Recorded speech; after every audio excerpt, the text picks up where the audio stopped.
Hey, we're here at Belfast Arenacross with your new project, Stark.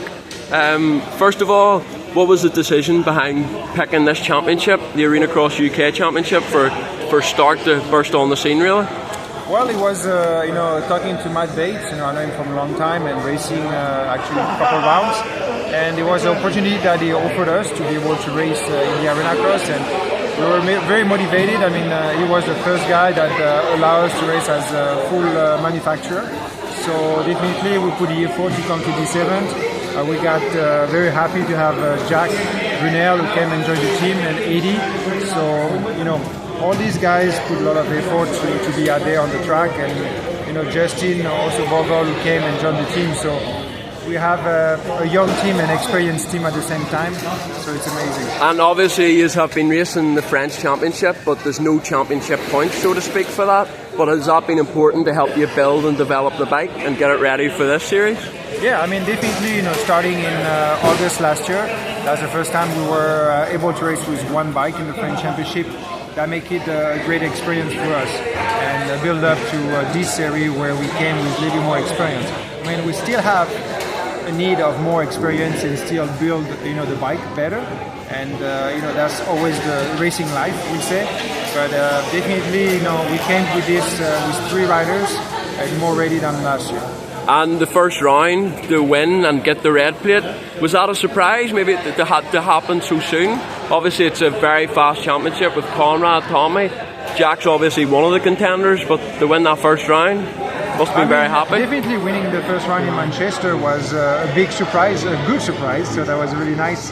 And that was the first actual win on the Stark, and first win for Jack, also Brunel at the same time. So, both came out of Belfast, on Manchester, super happy, and very big surprise for us, and in a good way. I mean, it pushed us to the front, and we have 2 weeks to keep working. The guys flew to Spain and to France, where we did more testing to prepare this Belfast round, and it's paying off. I mean, the Belfast round for us is a good round. We kept the red plate at the end, so that's really positive things. Jack is strong in the championship, he has the experience, and then now we see more things coming together.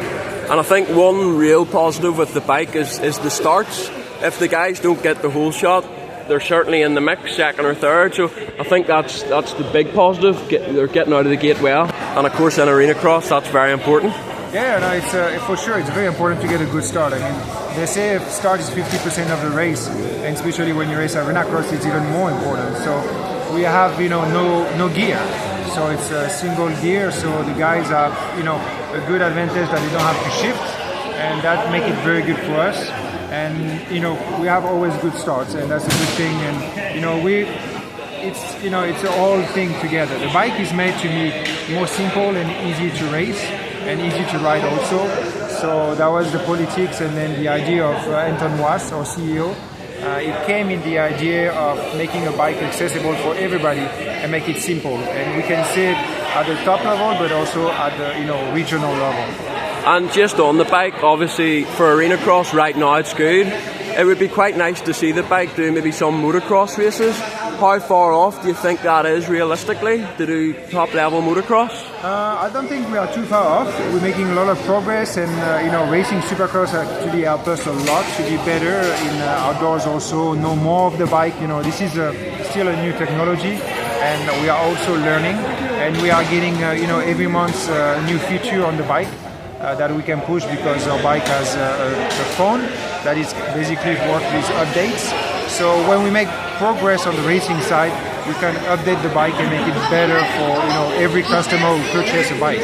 So every month we do updates, and then we get the bikes better and better and better. And with that, that gives us a better management of the power and a better thing for racing. So all put together, I think we are getting close to it. And I would just like to ask you about 2 riders that currently race the MS Supercross Championship. Well, technically 2, but the first one being Jorge Prado. Obviously you made the switch from motocross World Championship to Supercross. I think it would be fair to say Supercross has changed even more compared to when you done it. What advice would you give to Jorge Prado, and what have you made of his performances so far? I think Robert Prado made a great performance. I mean, that's not an easy one, you know. Coming from the GP, don't have a background in Supercross. I know he came in the past, he went to the past racing, not racing, but practicing in Supercross in the US, so we know that he has experience for that. But racing is a different thing when you have a new track every weekend. So actually, I think he did a great job. For me, it's a big challenge what he did. I did it myself, and I personally did a mistake where I think I should have raced on the light class the first year to learn and get more experience and get more track time and practice time. He went straight for the big bike like I did. So maybe it could be a mistake. But I mean, he's been so far doing great. In the top 10. This year you have a lot of riders out there, not a lot of injuries, so you have 10 factory guys. So being able to be top 10 is really good performance for the first time. And the other rider I'd like to ask you about is obviously Jet Lawrence. Amazing. The thing that stands out about me is, you know, in America, especially in the outdoors, they're very fast flowing tracks. You need to be quite aggressive, but actually Jet is very, very smooth, technical, almost like a modern day Stefan Everts. How would you sum up him up as a rider? Very impressive. Oh, for sure. Jet Lawrence is impressive. I mean, what he has shown is only respect. You know, first year out on the big bike, be able to be smart.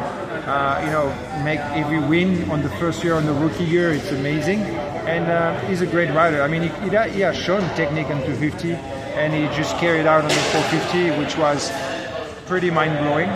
And you know, going on in Supercross, winning the first race. Also mind-blowing. You know, they say there's the black cat of the one who win the first race in the AMA Supercross, not to win the championship. And you know, so far it's going to be a tough season for him, but I think, you know, he's going to be strong. I mean, he showed that he's strong. You know, this will come, and he's a rider of the future for sure. And his style is his own. You know, there's different ways to go fast, and his is with technique. And I know I've seen him practicing, I've seen him racing. He's the same rider. He's capable of going, you know, as fast and as smooth on every condition, and he's a smart man. So altogether, is a good package to be there for a long time. And just on MXGP, we're gearing up for the 2024 season, which will get underway in March. It's wide open, I would say. There's so many guys that can win. You're going to have guys coming back from injuries. Just how would you describe that championship, and what makes MXGP so hard to win? For me, it's such different style of tracks, makes it even harder to win. I think, you know, this year the MXGP will be pretty stacked up. I mean, you know, we got Romain Febvre, who's getting better now out of injuries. Seawer, who's joining him on the Kawasaki. I mean, you got, you know, Erlins, which is coming back strong. I'm sure he wants to get better again. Last year was a good way to do awesome. I mean, you got, you know, Geiger that is, you know, eager for another championship. It's going to be a tough championship, and guys that are from here who are out there and racing strong. So all this put together is interesting.